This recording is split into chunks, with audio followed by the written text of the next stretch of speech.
দেশে আমরা সুন্দর শৃঙ্খলার সাথে র্যালি নিয়ে ধর্ম যার যার রাষ্ট্রসভার এই স্লোগানকে কেন্দ্রীয় নেতা সমাজ কল্যাণ সম্পাদক বাবুর এই বিদ্যমান উদ্বুদ্ধ পরিস্থিতিতে আজকে আমরা যারা এখনো বাংলাদেশকে নিয়ে ষড়যন্ত্রে লিপ্ত আছেন, এদেশের রাজনীতি থাকলে আপনারা থাকবেন, আমি থাকলে আপনি থাকবেন, মুসলমান থাকলে হিন্দু থাকবে, মুসলমান থাকলে বৌদ্ধ থাকবে, মসজিদ থাকলে গির্জা থাকবে, গির্জা থাকলে মন্দির থাকবে।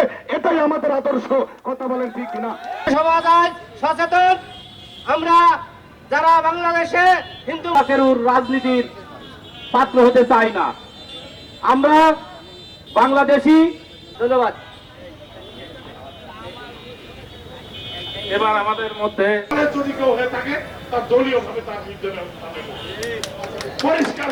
আমরা দেখি যে আমাদের আশপাশের জেলাগুলো মাগুরা বা বিভিন্ন ঝিনাইদহ সেই ক্ষেত্রে অনেকটাই কম, এবং আমরা চাই এই জেলা বিএনপি আমরা সংখ্যালঘু শহর না, আমরা ভ্রাতৃত্ববোধের বাংলাদেশ, নিরাপদ বাংলাদেশ, বাংলাদেশী জাতীয়তাবাদের বাংলাদেশ, আমার বাংলাদেশ। শান্তিক সরকার সে তার সমস্ত মন্ত্রী এমপিদের ফেলে, সমস্ত নেতা কর্মীদের ফেলে পালিয়ে যেতে পারছে।